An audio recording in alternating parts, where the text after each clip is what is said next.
散財しました。散財って言っても1,2,3,4ちょっとこれらはここから出しただけなんですけど、11月末にファナテックと呼ばれるハンコンの会社が、セールをしていて、そして新しい製品も出したりしてて、気になるものはちょっとポチったんですよ。そして安くなってるもの、安くなっちゃったものもポチったりとかして、1,2,3,4製品4箱発注かけました。でこれ全部で33,000 18,000円で43,800円で、これが1万円で5万円5万円で、これがね170円ぐらいなんで、全部で5万円ぐらいで収まってるんで、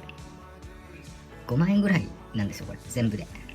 でこの箱は実はこの中に入ってたりとか、これはここだったりとかするんで、そんなに買ってないですね。5万円なんか5万円も使うって相当なことですけど、若かった僕にとっては相当なことなんですけど、もう今やいい年をしたおじさんなので、もう5万円ぐらいどうにかなるんですよね。なんで買っちゃいましたよ。ちょっとだけ今日はちょっとだけ開封します。で全部開封する余力もないんで、とりあえず開封してちょっとずつSIM を飾っていきたいなと思ってます。一番導入して変わるだろうなっていうのは、実はこの一番祭りで手に入ってしまったこのエクステンションなんですけど、通常16,000円ぐらいのこの金属の棒、中に導線は入ってるんですけど、それが祭りで170円で間違って売られてて、それをポチってしまってとか、面倒買ったりだとか、EC サイト上に出してる数も少なかったんでしょうね。もうそのまま送ってくれたっていうやつですね。それもあってですね、ちょっといろいろ調子に乗って、17,000円ぐらい浮いたんで、その分セールで買ってるんですね。これが気になってたって言ってたクラシカルなステアリング、35センチのステアリングですね。でこれが最新型のつい最近発売されたハンドブレーキで、これが旧型の18,000円で売られたハンドブレーキ。それだけですよ。そんな無駄遣いはしてないと思います。ハンドブレーキ2つ持ってるっていうのは頭おかしいんですけど、これどちらかちょっと試した後にどっちを残すか決めて、で残りはメルカリまたはヤフオク、メルカリになっちゃうのかな。いろいろ話題の、今いろいろ問題があるとされてるメルカリで処分しようと思ってます。これの質感が気になるんですよ。これも気になってる人多いと思うんで、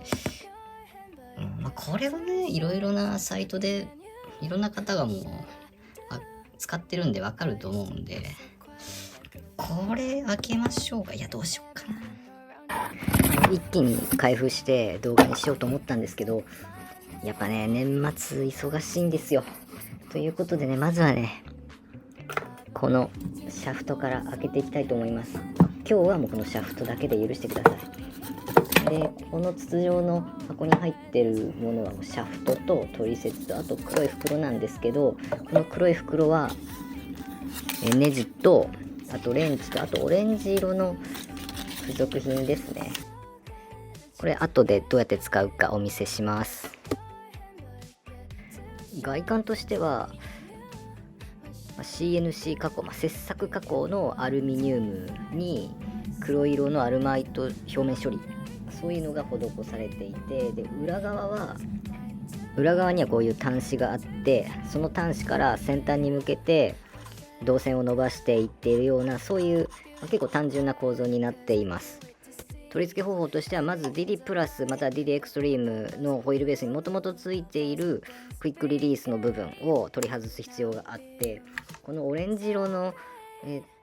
なんていうんですか、プラスチックの部材を使って動画のようにシャフトの回転を抑えながらレンチでボルトを外していくようになります。なくてもいろいろ工夫をすればいけるんですけど、これを使えばいいと思います。これだけ延長されますね。実際の測定した長さっていうのはブログに載せようと思います。また概要欄ですね。ちょっと今アフレコを入れながら測る気力がなくて、なので概要欄見たら書いときますよ。概要欄見てみてください。これがもともとついていたクイックリリースのオス型ですね。でそれにつけていた4本のボルトは再利用しちゃダメなので保管しておきましょう。エクステンションとこのオスの部分って上下があるので、取説を確認しながらやってみてください。間違って無理に入れようとすると、もしかしたらピンが傷んじゃったりとかするかもしれないので、上下だけはしっかり確認した方がいいと思います。そしてシャフトに対して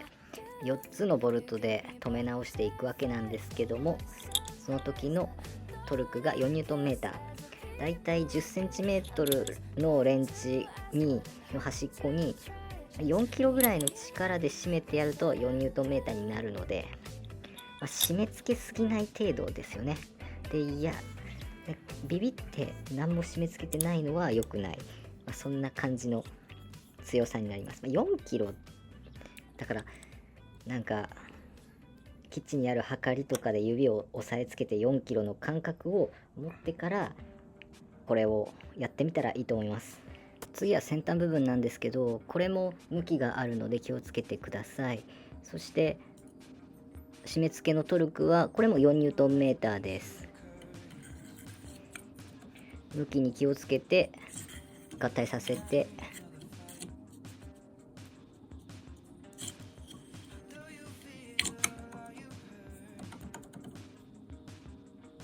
そしてボルトを軽く締めてあげてから、締め上げてやるとこんな感じになります。そしてこれを全体ちょっと引きで取ったのがこちらで、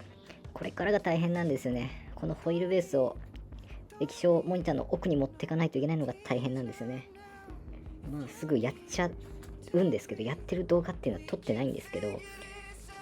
でその後の動画がこちらで、フォーミュラ V2 ステアリングをはめてとりあえず撮影してみました。こんな感じでギリギリを攻めています。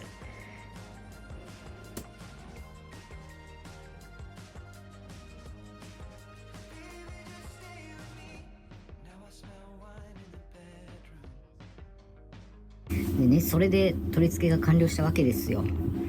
で今アイレーシングのマウントワシントンアウディ 90GTO の車種で走ろうとしてるわけなんですけど、ちょっと上からになってはいるけど、まだ前回の設定のままなのでまだちょっと切れてるんですけど、デフォルトだとここで FOV を調整できるんですよね。でアイディスタンスが多分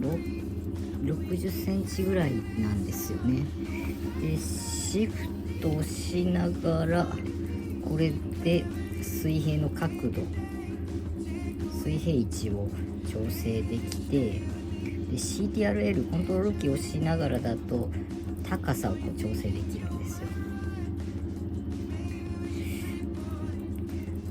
水平位置をちょっとこうしつつ、こうすると結構ね、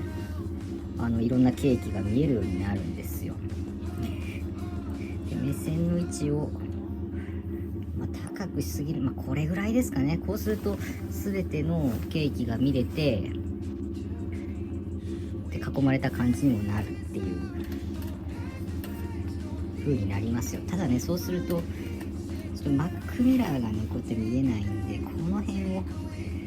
どう調整するかっていうところにはなってくるんですけど、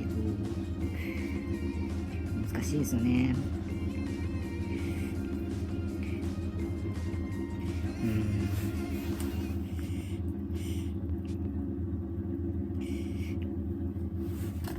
こんな感じですか。アイディスタンス55センチなのかな。だいたいこんな感じになりました。雰囲気を出すために暗くすると、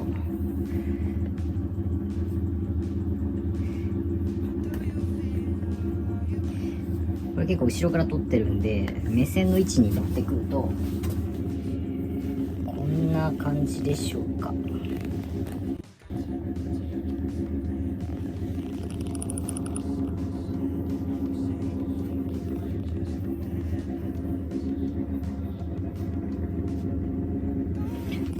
前回と比べてケーキがしっかりと画面の中に入れることができるんですね。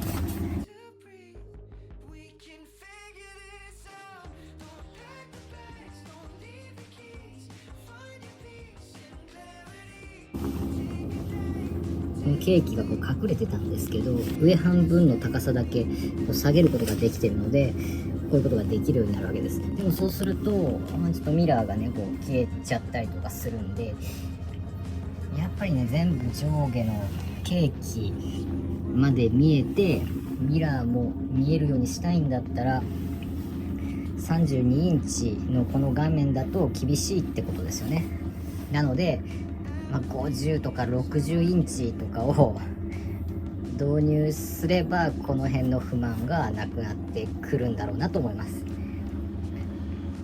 VR にしちゃってもいい気はしますよね。こうやって動画で人に公開する必要ないなと思ってる人は VR が一番手っ取り早いですね。リアリティを出すにはこの辺の継ぎ目もないでしょうし、ただねこうやってエクステンションをこう使うと、この辺の余裕が生まれてくるんだよというのが示せれたと思います。何かの参考になれば、いいね、チャンネル登録とかしてもらえたら嬉しいですね。でこの後まだ購入したやつがあるんで、ちょっとその辺の動画も随時作っていこうと思います。